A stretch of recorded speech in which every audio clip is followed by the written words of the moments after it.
This is Goma on the east of the Democratic Republic of Congo. And just a few miles away is the border with Rwanda, where in 1994 there was a hideous genocide. 1 million people killed in 100 days.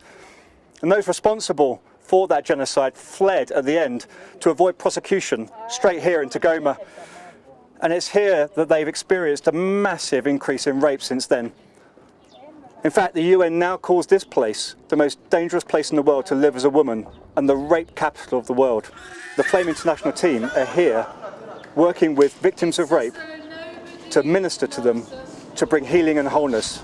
Kisha nikeona wanaume 3 wanatokea. I saw 3 men coming to me. Wakenibana, wakenifunga kamba. They tied me up. Wakenibaka. They raped me. Mima miezi 3 nikekutana niko na mimba. After 3 months I found that I was pregnant. Sikujua kama mwenye ule mtoto. I didn't know whose baby after giving birth because I didn't know who raped me among the 3. Na walinikamataka niko na miaka 14. They raped me when I was 14 years. Leo kose nimefika kama 12 na. Today now I'm more than 25. Niko nateseka tu na wale watoto sina nafasi ya kuwapeleka. I'm suffering because after that rape, that first rape, they continued to rape me. I'm now having 4 children, so I'm on the street, no one to care for me, no house, nothing. I thank God through His Son and the power of the Holy Spirit to bring Flame International here in Congo, because we really need such teachings in this context in Congo. We need a total healing, spiritual, mental, physical, and also to hang on Jesus Christ and leave other things. With teams like Flame International coming in, working with the church, it does, as angry as it makes you, when you see what's happened to these women, you see that there's hope and there are opportunities. And I hope that the next time that I come back to DRC, I'll be able to meet Francine again and see what's happened to her and see how she's been able to engage with those programs and for her and her children to have a much brighter future.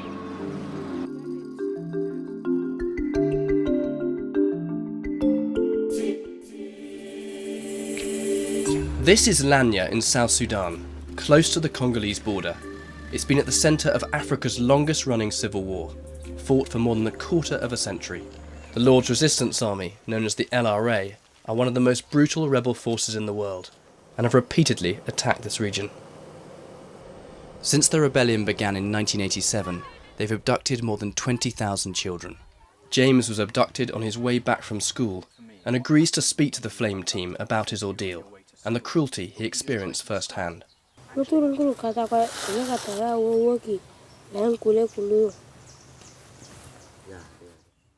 anyone delayed responding to orders, they will warm up a machete in the fire until it was red hot. They will beat you with it. And if anyone tried to run away, the young ones were forced to kill him. The older boys would just order us to take a saucepan, saying, "We're going to look for honey." After walking a short time, they shouted, "Lie down," and we were then forced to beat the offender until he died. If we didn't, we feared they would kill us too. James was only with the Lord's Resistance Army for 3 months before he managed to escape. During that time, he was forced to kill at least 2 teenagers.